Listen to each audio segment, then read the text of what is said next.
ایمان کو تازہ رکھنے کے لیے نماز، دن میں 5 مرتبہ اپنے مصروفیات سے نکلو. صبح کی نیند بڑی سہانی ہوتی ہے، اسے توڑ کر اٹھو اور اٹھو اللہ کے حضور میں حاضر ہو، کھڑے ہو جاؤ، وضو کرو، کھڑے ہو جاؤ، نماز پڑھو، اللہ سے اپنا عہد جو ہے تازہ کرو. ایاک نعبد و ایاک نستعین، اللہ تعالیٰ کے ساتھ اپنے اس عہد کو دوبارہ استوار کرو، تازہ کرو. بڑا پیارا شعر ہے حفیظ جالندری کا کہ سرکشی نے کر دیے دھندلے نقوش بندگی، آؤ سجدے میں گریں لوح جبیں تازہ کریں. لوح کہتے تختی کو، جیسے تختی ہوتی تھی ہم لکھتے تھے پھر تازہ کرتے تھے اسے، اس کے اوپر پھر دوبارہ گاچھنی سے اس کو دوبارہ جو ہے تاکہ اس پر لکھا جا سکے. تو یہ لوح جبیں جو ہے یہ ہماری، اسے رکھو زمین پر تاکہ اس میں بندگی کا جو نقش ہے وہ تازہ ہو جائے. اس لیے کہ ہماری سرکشی جو نفس کی سرکشی ہے، ان النفس لامارۃ بالسوء، اس نے ہماری یہ بندگی کے جو آثار ہیں، جو نقوش ہیں، انہیں کمزور کر دیا، دھندلا دیا.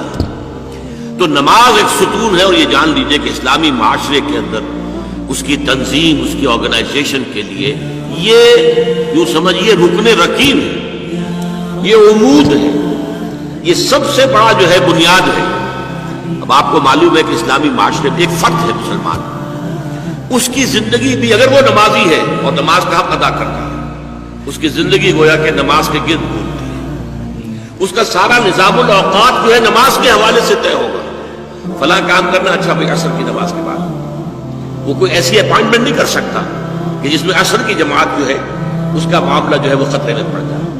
مغرب کے بعد اس کا سارا معاملہ چلے گا، اس کا روٹین جو ہے اسی کے گرد گھومے گا. یہ گویا کہ کھوٹا ہے جس کے گرد اس کے معمولات زندگی جو ہے، اس کی چکی جو ہے وہ چل رہی ہے. اسی طریقے سے معاشرہ اب 5 مرتبہ دن میں مسلمان مسجد میں جمع ہو رہا ہے، ایک امام کے پیچھے کھڑے ہیں، اور ایک دفعہ ہفتے میں جو ہے بڑی آبادی کے لوگ جو ہیں مسجد جامع میں جمع ہو گئے.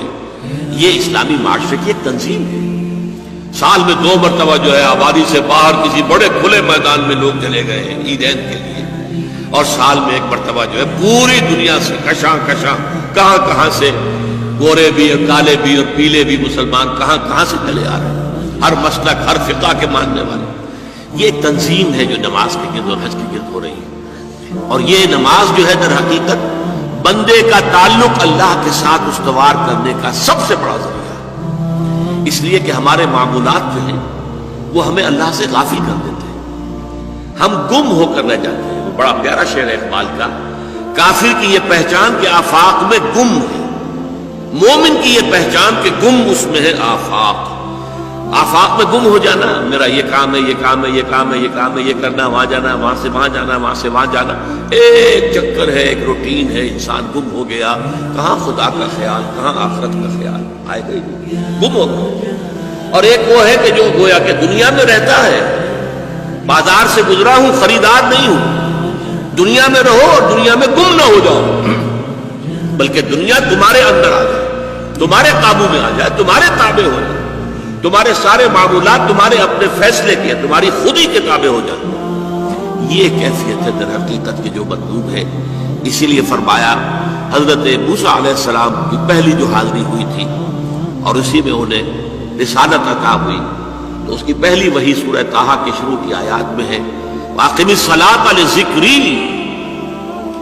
دیکھو میری نماز میرے ذکر کے لیے، میری یاد کے لیے نماز کو قائم رکھو. الصلاۃ عماد الدین حضور فرما رہے ہیں، یہ دین کا ستون ہے. اس دین کی عمارت اس پر کھڑی ہوئی. جیسا کہ میں نے عرض کیا، ہمارے شخصی بھی معاملات اور معمولات اس کے گرد گھومے، اور ہماری اجتماعیت جو ہے، ہمارا معاشرہ اور ہماری ملی تنظیم جو ہے، اس کی بنیاد بھی ہے.